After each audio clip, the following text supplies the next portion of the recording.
দীর্ঘ প্রায় 20-21 বছর যাবৎ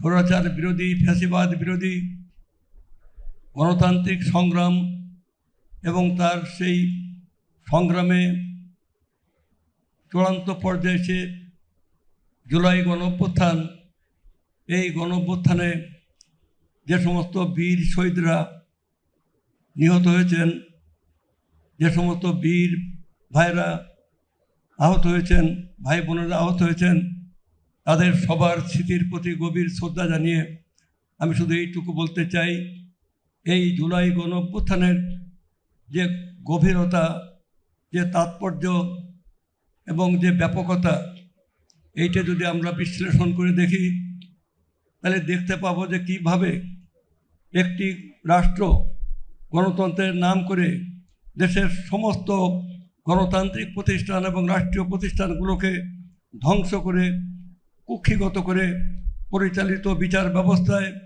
পরিচালিত প্রশাসন দিয়ে একটা দেশের জনগণের উপরে কিভাবে নিপীড়ন, নির্যাতন এবং হত্যাযজ্ঞ চালাতে পারে, তারই ফলশ্রুতি হচ্ছে আজ এই জুলাই গণঅভ্যুত্থান। এবং সেই গণঅভ্যুত্থানের স্মৃতিকে অম্লান করে রাখার জন্যে, চিরদিন মানুষের মনে সেটাকে ধরে রাখার জন্যে আমরা এই স্মৃতি জাদুঘরের তৈরি করেছি।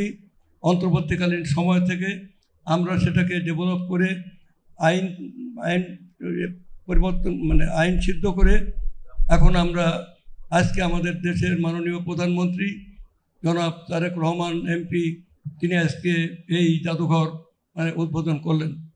আমি আরেকটা নাম বলতে ভুলে গেছি, এখানে সেই ফটো সাংবাদিক আছেন, আমাদের প্রিয়, সবারই প্রিয়, সেই আমাদের দেশ এবং জাতির আরেকজন ভবিষ্যৎ জায়মার রহমান, এখানে আমাদের সামনে ব্যারিস্টার জায়মার রহমান, তিনি উপস্থিত আছেন। আমরা সবার প্রতি শ্রদ্ধা জানাই। সংগ্রামী বন্ধুগণ, আমি শুধু এইটুকু বলতে চাই যে কোনো ত্যাগ, কোনো সংগ্রাম কোনোদিন বৃথা যায় না। ইতিহাস কোনোদিন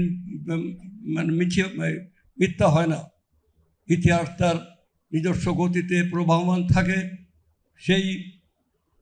সেই যে দুনিয়া কাঁপানো 20 দিন, যেটা সেই সমস্ত সংগ্রামের কালমিনেশনে এসে সেই 15ই জুলাই থেকে 5ই আগস্ট, এই 20 দিনে কি করে একটি ফ্যাসিবাদী শক্তির পতন হতে পারে, কি করে এই 20 দিনের মধ্যে সমস্ত সেই সাজানো তার সমস্ত সাম্রাজ্য তাসের ঘরের মতো খান খান করে ভেঙে যেতে পারে।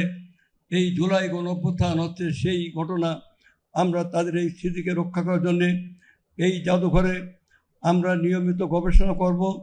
এখানে আমরা এখানে নতুন প্রজন্মকে তাদের আকাঙ্ক্ষা অনুযায়ী, স্বপ্ন আকাঙ্ক্ষা অনুযায়ী আমরা একটা নতুন গণতান্ত্রিক কল্যাণ রাষ্ট্র, মাননীয় প্রধানমন্ত্রীর স্বপ্নকে বাস্তবায়ন করে প্রধানমন্ত্রীর নেতৃত্বে আমরা নিরলসভাবে কাজ করে আমরা এই পৃথিবীতে এই ঘন যে অন্ধকার যুগের অবসান ঘটিয়ে যে নতুন রেনেসাঁর উদ্ভব হয়েছে এই বাংলাদেশে, তাকে আমরা চিরজাগরুক রাখব।